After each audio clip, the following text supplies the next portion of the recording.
Holly Bobo was a 20-year-old girl from Tennessee who was studying to become a nurse. Midway through her studies, Holly unexpectedly went missing in April of 2011. The last time anybody saw Holly alive was when she was spotted by her brother inside the family's garage, speaking with a man sounding distraught and terrified. This unidentified man kidnapped Holly and forced her into a nearby patch of woods. Police were called, but it was too late. By the time they arrived, the man was gone.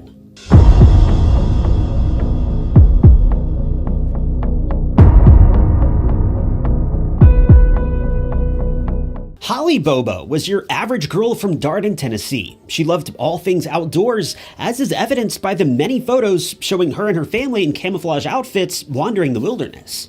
But Holly wasn't the outgoing woman that she may have appeared to be on the outside. She was actually quite shy and timid, but was certainly confident in herself as an individual. Holly grew up in Darden, Tennessee, a relatively small community with a population of just under 3,000 people. Darden appears to be a fairly quiet, secluded area as far as I can tell, a great place to raise a family. Most people regard Darden as a middle-class community, with crime being very low and the cost of living being equally low. All things considered, Darden is the perfect place to settle down and begin life with the people that you hold close.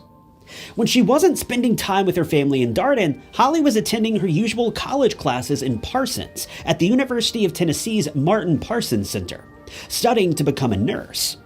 The center was a relatively small building that housed a few hundred students, predominantly teens and young adults, who were studying for a profession in the medical field. You can think of this campus as somewhat of an outlet, so to speak. For example, you may see large clothing stores in major cities. Take Kohl's, for example. But in smaller towns, you may only have access to a Kohl's outlet, which is more or less just a smaller version of Kohl's with fewer options.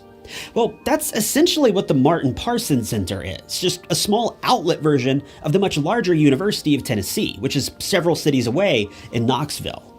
Despite being a small town with a large college community, though, Parsons wasn't too far off from Darden, both in terms of location and amenities. Parsons is also a very small town, and there isn't much really going on here outside of college classes and a few small shops. Parsons would be a great place to visit to get away from all the noise and interference of daily life, but it certainly wouldn't be the place where you would expect a strange, shockingly violent crime to occur, one that would gain nationwide attention and lead police on a multi-year hunt for a dangerous criminal.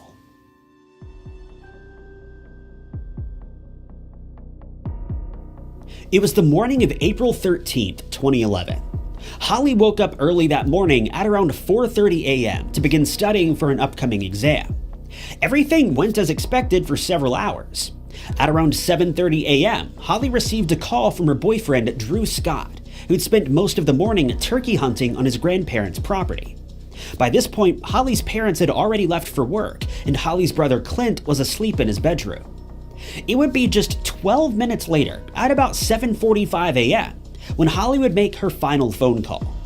After this, every call and text that rang through would remain unanswered, leaving Holly's family desperately wondering what could have happened. Just minutes after Holly ended the call with her boyfriend, neighbors reported hearing screams coming from the Bobo household.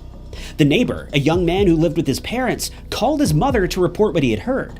The mother, in turn, called Holly's mother to let her know that something was wrong. By this point, Holly's brother had been woken up by the family dogs barking and growling, so he jumped up to go see what was going on. As he looked out the window, he reported that he saw Holly and an unidentified man standing near the family's garage. He mentioned that the man looked remarkably similar to Drew, Holly's boyfriend. In fact, at first, he believed the man was Drew. He said that it seemed as though the two were kneeled down looking at one another. They were talking back and forth, but he couldn't make out anything that they were saying.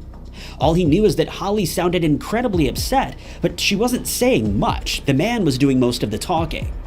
The only thing Holly's brother was able to make out was that Holly at one point replied to the man saying no, then later began asking him why. At some point during the argument, Holly's brother Clint received a call from his mother. Clint detailed everything that he had seen to his mom, adding that he thought Holly and Drew were breaking up in the garage. It was clear at this point, Clint had no idea that Holly was in danger. But that's when Holly's mother told Clint that's not Drew. Clint was then ordered by his mother to fire at the man, but Clint was in disbelief. While he couldn't see the man clearly, he fully believed that this was Holly's boyfriend. Clint replied to his mother, pleading, "You want me to fire at Drew?" It seems likely Holly's mother grew frustrated at this point because she hung up the phone and called the police. But because she was calling from her work phone, her number rang through to the wrong county of officers, wasting precious time and ultimately giving the unidentified man further time to conceal the situation even further. By the time Clint was informed of all this and looked out the window again, the two had already left the garage and were headed towards the nearby woods. It was at this point that Clint finally realized for himself this man was not Drew. He was much larger than Drew, but Clint still couldn't get a good look at him. Clint tried to call Holly's phone at this point, but she obviously didn't answer. He tried to call Drew as well, but Drew wasn't answering. By this point, Holly's mother called Clint once again, saying that she was having no luck contacting the police. She asked Clint to call the police instead, and Clint then grabbed his weapon and headed outside, and that's when he found red stains near the garage that presumably belonged to Holly. It was at this point that he agreed to call the police. It would take investigators around 10 minutes to reach the Bobo household, by which point Holly and the suspect were long gone. Police searched the area, but they didn't find anything that would lead them to either Holly or the criminal. Police requested phone records for Holly's phone, and they soon began using the GPS data from her device to pinpoint her last known location. They quickly determined that her cell phone had traveled through the woods near her home just as Clint had suggested. Movement stopped near Interstate 40, then picked up again, returning in the direction from where the device originally came from. Detectives were sent out to investigate the section of woods where the phone movement had stopped, but they came up empty-handed. The area didn't appear to have been recently disturbed, and there were no signs of Holly. Unfortunately, this left officers at a dead end as the case reached its first roadblock. But search teams were about to uncover mountains of evidence pertaining to Holly's case, after they uncovered Holly's personal items that had been scattered all throughout the town, almost as if the suspect was taunting the family and the locals.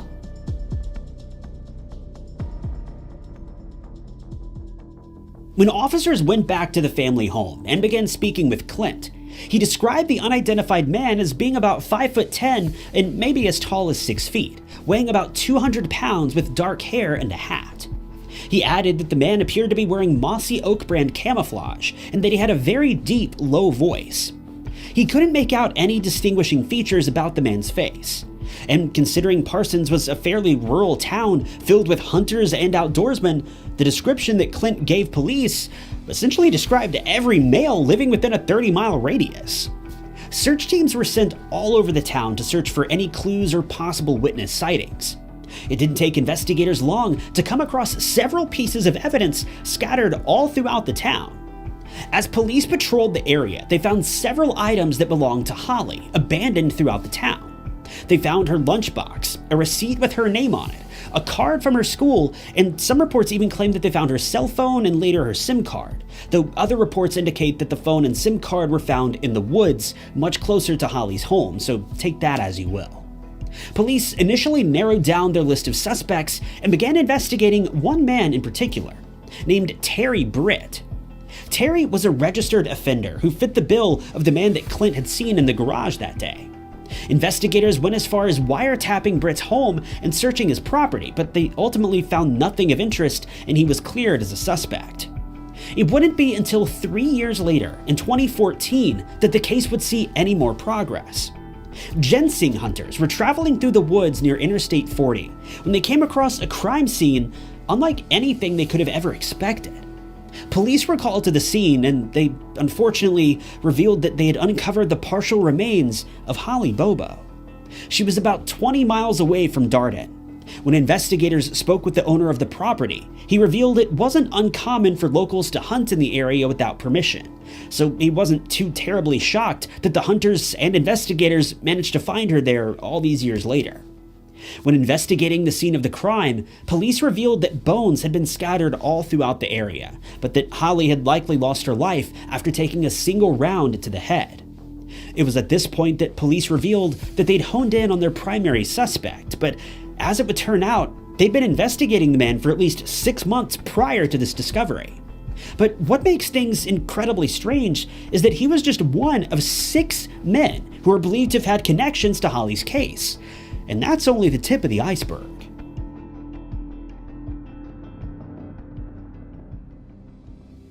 The first of the arrests in Holly's case took place in March of 2014, several months before the discovery of the crime scene.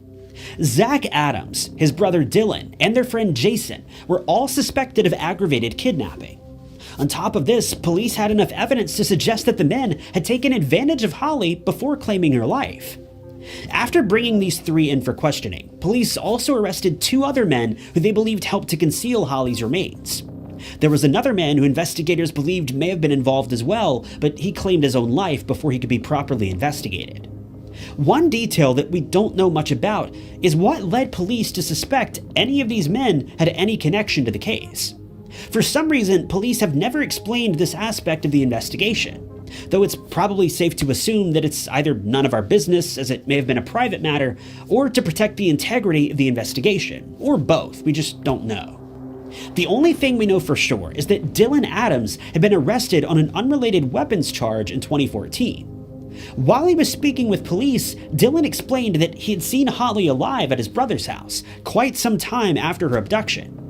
The details of a search warrant claimed that Dylan had witnessed Holly at Zach Adams' home on April 13, 2011, the same day that Holly disappeared. Dylan revealed that he'd visited his brother's home that day to borrow his truck, but when he went inside, he noticed Holly sitting in a chair in the living room in a very bad state. Dylan claims that his brother then revealed that he'd taken advantage of Holly and recorded the entire ordeal, but this recording has never been found.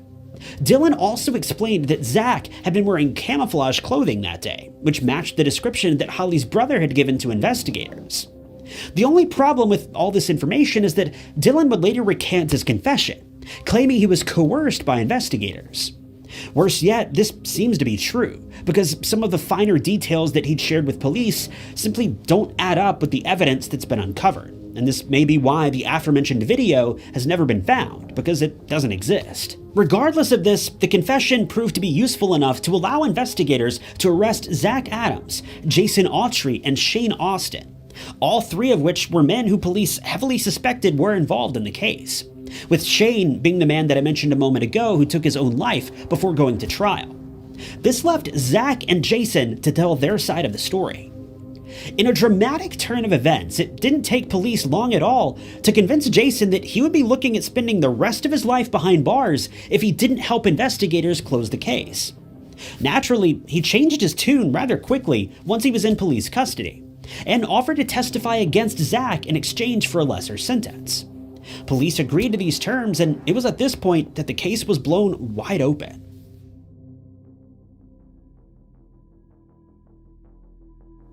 In the months leading up to the trial, an attorney for Shane Austin, the man who took his own life, spoke out against the police who were investigating the case, and announced that detectives had no evidence against Shane whatsoever. He claims that police were pursuing theories, hearsay, and rumors rather than actual evidence. He claims that they continually threatened Shane, leading him to believe he was going to be pinned for a crime that he didn't commit.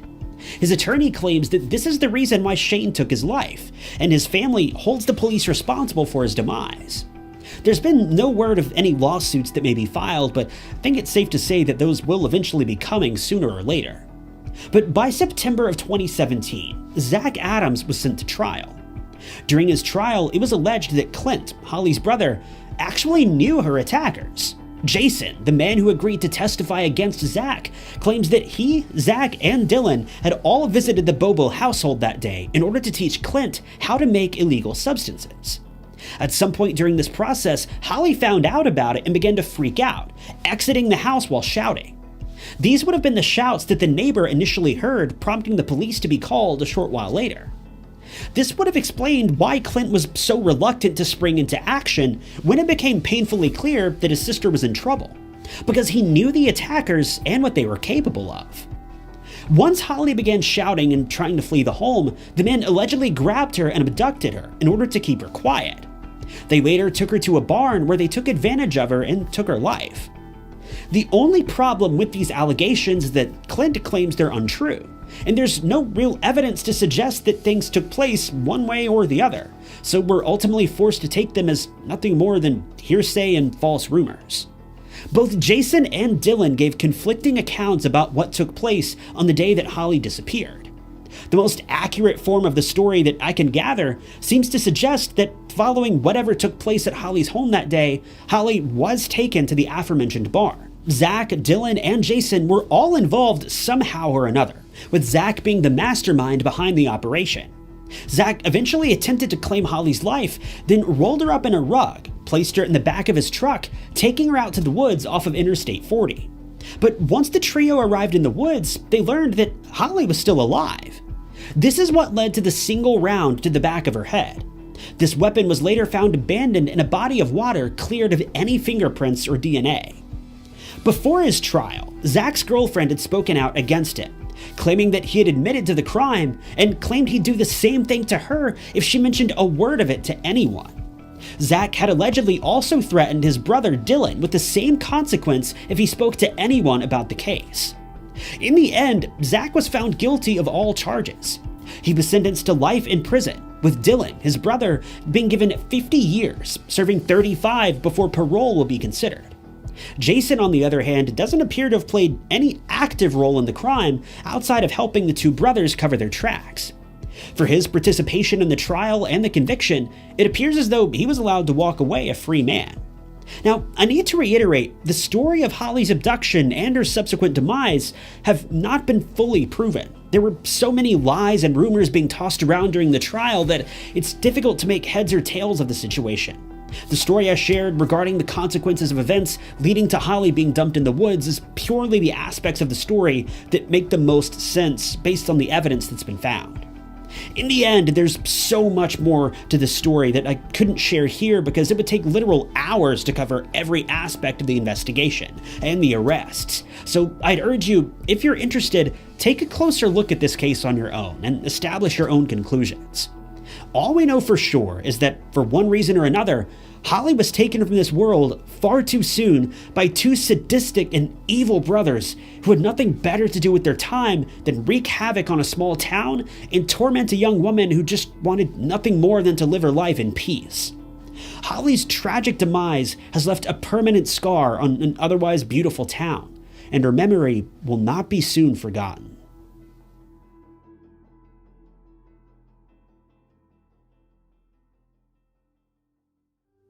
Thanks for tuning in to another episode of True Crime Stories. If you want to see other cases like this, be sure to hit the like button and subscribe. I post new true crime documentaries every week, so be sure to stick around. If you want to help support the channel, the best way you can do that is by leaving a comment below. Any comment at all. That type of thing really helps out the channel more than you may realize.